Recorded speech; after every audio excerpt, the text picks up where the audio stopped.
The greatest trick the devil ever pulled is making people believe he doesn't exist. There's also like people that are elites, and that's their thing. Like their thing is to do something that is horrible, and it's not available to other people. So it's like, I think there's like a sickness that people have when they have power, like extreme power, and then what else can I do? What else can I do? What else is what else is taboo? What else is forbidden? Like all this Diddy shit that's coming out. It does feel that way, actually. Yeah. I'm sure if you go to Diddy's house, it probably feels real weird. Probably feels weird walking around that house. Probably like, what happened here?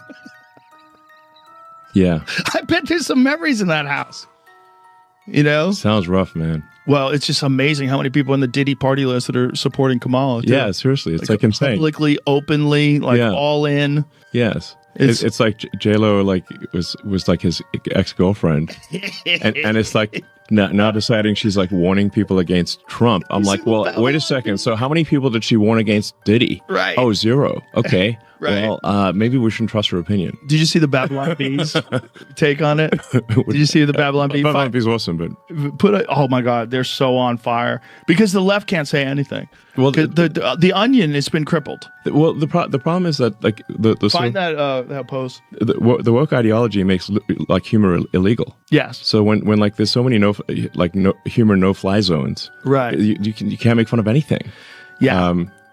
The Babylon Bee had a thing about Kamala Harris. Diddy's ex-girlfriend urges Americans to trust her judgment. Yeah. By the way, you get to see how bad an actress she is too. That speech was terrible. Like if she's going to be warning people, why did she never warn anyone about Diddy? Exactly. Yeah. The whole thing is so strange to watch play out. It seems like the Diddy thing was like an Epstein type compromise deal where whether he was doing it himself. Conceivably, people want to think that he's attached to some intelligence agency or something like that. I think he's a gangster who made $1 billion and knew how to control people by compromising them. That's what I think. Whether or not he had help, I don't know. Whether or not he shared some of that information with people so they knew they had compromising stuff on people, I don't know. But clearly he was doing it for his own jollies too. There was something sick about it. Yeah. I mean, but the thing is that people in the music and entertainment industry had to know that Diddy was like abusing, kids basically. And yet they still fed him kids. And like, where's the accountability? There had to be rumors. There had to be. They had to know. Yeah. They had to know. Cat Williams is talking about it on exactly. Yeah, on that podcast. But like who's feeding him the kids? Right. Yeah. And what videos do they have of these people where they're willing to defend him and they're willing to keep quiet about all this? Like how many people were compromised? Yeah. The whole thing is fucking crazy. Crazy. It's just crazy when because the nutty conspiracy theories is like, oh, there's a bunch of pedophiles in Hollywood. And you're like, come on, that sounds too kooky. And then you see like the Nickelodeon thing and all these, and you're like, what the fuck? How much of this is real? There's a lot more real than I think people realize. Yeah. I mean, part of it is like you say, like where, if someone's like a pedophile, they're going to go for a target-rich environment. Right. Obviously. Like that Jimmy Savile guy from the UK. Man, that guy was some next level. That was next level. And the BBC tried to hide that guy was one of the worst, like basically child rapists of all time. Of all time. Yeah. And looked like one. He looked like one. That's what's honestly, crazy. If you had a poster of does this guy look like the creepiest like fucking an evil guy. Evil child rapist? That 100%. He made it to the grave. Like, yes, got away with it. Yeah. Got away with it till he died. They hid it from people until he died. Yeah, it's funny how the Johnny Depp and Amber Heard case is getting more attention than that. And I'm like, crazy, isn't it? So this Epstein guy just sold kids or whatever, trafficked them to these rich oligarchs and whatnot. And I was like, what happened to them? What happens to those people? Where's the list? Yeah. And then I didn't think anything of it, but then it went viral. And then every year since, it goes viral at least 2 or 3 times. I'll see it just circulate again. And I'm just like, oh, fuck. So then I went on Twitter and I said, and I'll say it again, look, I will never, ever kill myself. I've never even come close. Well, there's enough people commenting on the Epstein case that I don't think you have to worry. But the people that are in the position to actually know the people's names on the list, those people are probably in trouble. Yeah. Because that's a crazy piece of information to have. And the fact is that, look, no one's been tried. No one's been brought. No one's been discussed. We know who went there. We know flight logs. No one talks about anything. There's no effort to prosecute. There's no effort to. And then you have Ghislaine Maxwell, who's in jail for sex trafficking to who? To who? You have to have done it to someone, but there's no effort at all to uncover that. Yeah, but I'm saying now this year it's kind of crazy how this year started off with what's his name, Cat Williams on Shannon Sharp. He starts talking, spilling the tea, sipping the cognac. Yeah, and then now this whole P Diddy thing. Sometimes you have to tell Diddy no. Oh man, bro. Yeah, it's crazy. Oh man. Diddy Combs' alleged list of accomplishments to be revealed soon. The names will shock you. Attorney says, "Whoa." I think he's gonna sing. I think he has to sing or he goes. So I'll tell you what I'm saying.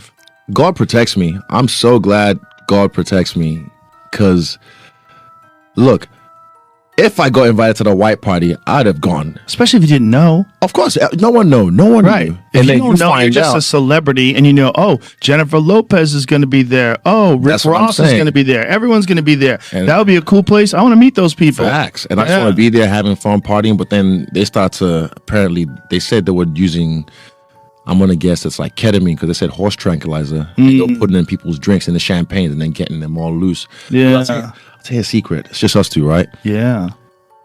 After I knocked out Pereira in Miami, we went to Tootsie's the next night and they were like, yo, P. Diddy wasn't here watching your fight last night. I was like, wait, word? Crazy. Then I went and checked my DMs and I saw, oh, he hit me up. And he was talking about 2 months later, I want to do an interview or whatever. And I said, here's my manager's number. Bob, cool. Nothing ever came off it. But again, that's why I say God be protected. Right. Because who knows? Like, you never know. Oh, yeah, we're having this party later on.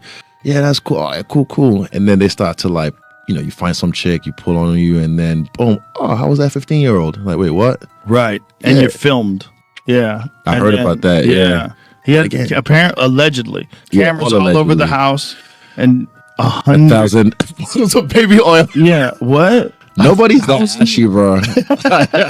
1,000. Also, by the way, that lube, coconut oil is better, water-based lubricant. Yeah. But baby oil is acidic as Johnson & Johnson's.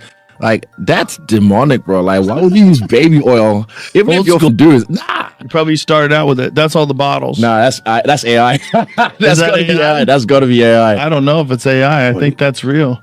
I think it was lube and baby oil. I think you had a variety of different substances. Who counted that? Was 1,000? Look at that. 1, 2, 3 bottles of baby oil. 4, 5, 6 bottles of baby oil on the wall. Imagine having 500 bottles and go, we need to go for a Target run. Nah, man. Oh, the fact that said it was, what do you call it, Costco, and Costco goes, nah, we don't sell that shit. What's this? Defaced AR-15s? Interesting. What does that mean? Does that mean so they scratch the serial numbers off? Yeah. Whoa, that's a serious crime. Yeah. That's a serious crime. But again, see, he's in cahoots with Epstein. And then was he in cahoots with Epstein, or was it just a similar type of an operation? No, they were friends. Really? Yeah, because Epstein had a phone on Miami as well. That really private, rich estate in Miami. So they were all in cahoots as well. But again, I think he's gonna sing. Isn't it crazy? Like, that was always the conspiracy theory, tinfoil hat thing. Oh, there's a place where the elites go to underage kids. You're like, what? What's his name? Alex Jones. Alex Jones. Yeah. He was right. He was right. He was right about a lot of things. Almost everything. Yeah, most. About almost everything. That one. But almost everything else, he was right. But you got to realize that guy had been uncovering real conspiracies that the media had not covered for decades. And he was literally having like a psychotic break because of it, because he's just drinking all the time and dealing with the stress. How would you? Even Kanye. Imagine you trying to tell people something. Right. And then no one believes you and they call you crazy. The first day of the trial, did you pay attention to any of that stuff? I looked at it for like 10 minutes this morning and I was like, I got to stop. I can't look at this. Well, what freaks me out is the people sitting in the courtroom listening to it. Right. And there's a wide spectrum of people that are getting subjected to it, and you just sit there and go, yeah, well, not only that, how about the fact that this guy was running this for decades? He was doing this for decades to who knows how many fucking people, and everybody was scared to talk about it because he'd have them killed. Yeah, it's really wild, man. Evil is a real thing, you know? nobody wants to believe, because if you believe in the devil, right? If you believe in Satan, you believe in something that's silly. Like most people believe, a lot of people believe in God. If you ask people, do you believe in God? Yeah, well, I'm not religious, but I believe in God. Okay, well, do you believe in the devil? Most people will say no. But do you believe in evil acts? Well, yeah, well, people certainly do evil things. Well, where do you think that comes from? If evil is real, what is it about us that makes us want to deny the possibility that there's some nefarious force that is in human beings, that influences human beings? It's not as simple as like some people are bad, some people are good. No, maybe evil is a real element that you have to fight in life. And that maybe this is just something that's been documented all throughout history, but our arrogance and our secular society wants to keep us from recognizing that as an actual factor. And that's why it gets through. You know, that's like that's a really great way to say it, because if you denounce, okay, so you say there's no devil. Right. So then you're somewhat saying that there's no evil, but you're not branding evil with some type of identifying factor, then you kind of glaze over it a little bit. I think that's what I'm hearing you're saying, and I agree with it, because it gets a little too. I think people want tangibility. I think people like to be able to understand things and see it for real and so forth. But when you start just talking about root evil, when you start looking at things like, I went to the Oklahoma bombing memorial. And when you look at shit like that, you think about the hate on this country and the 9/11, and you think, or you just take it down to the Boy Scout troop leader or you take it to you take it whatever. Yeah. There is a common denominator there, and that is just what you called it, evil. So call it devil, don't call it devil, but call it evil. The evilness is just in not being aware of it or not allowing ourselves to believe it, I think is part of the. Well, it's the old quote. This is the other reason I'm not like unhappy, even though I'm continuously like, are you kidding? About every single new thing. I'm like, oh, so nothing I've ever heard was right. I'm like, okay. Right. Sounds great. I love watching at every level it's collapsing, and you don't have to do anything except be a disgruntled enough employee to be like, fuck it, I'm saying it, I don't care. So now the P. Diddy thing, which like for 2 years, I would tell people is hilarious. I mean, it's horrific, but it's also hilarious that it was like the big secret that P. Diddy would make a bunch of these guys suck his dick and do weird shit. Oh, do you think the government does it? Well, P. Diddy does it. Homes in LA and Miami raided by federal agents. Dude, the conspiracies of P. Diddy are like, you know, that as above, so below, that like magical shit the rocket scientists say when they jerk off and look in each other's eye. What? Duncan will know. As above, hey, ask Duncan. But as above, so below. You've heard that saying? Yes. I want to write a hermetic magic book called As the Carpet, So the Drapes by Kermis Metztriginos, with all my occult knowledge that I picked up from looking into UFOs. These things are like reflections all the way up. So like at every level of society, there's something like Vince McMahon went down. Right. His empire. Somebody. Yeah, I've given out Canadian top hats to chicks.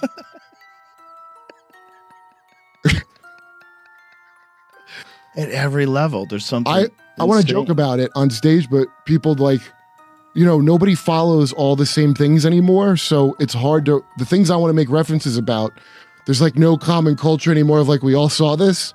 So you got to just burn time explaining the first part of the story. And with Vince McMahon, dude, I'll ask, does anybody know, like people that know like what he did? Right. Or what it's claimed that he did? It only came out because he didn't want to pay her the full money. If he were paid $3 million to do all horrific things and you're like, yeah, I'll do that, then I'd be like, no, well, that's not assault. But this fucker didn't want to pay because he has a history of fucking people on shit. And all he had to do was pay what he agreed to. And she's a disgruntled employee, and good for her, because that guy shit on her head. They're having a they don't say what position, I don't think. I hope it's Eiffel Tower and not a blowjob he did this during. 2-on-1 with, I'm guessing, Johnny Leonidas. I don't know, another executive. So they're both having sex with this girl. Vince McMahon gets up, shits on her head, and then he goes, I'm gonna go get, you guys finish up, I'm gonna get a shower. This is what's written in the legal. They say he defecates. Okay? Yeah, we'll finish up, Vince. I think we're all done here, Vince. I think we're done. Should we steel man his position? And should we say he's an elderly gentleman involved in rigorous activities, and oftentimes they lose control of their bowels?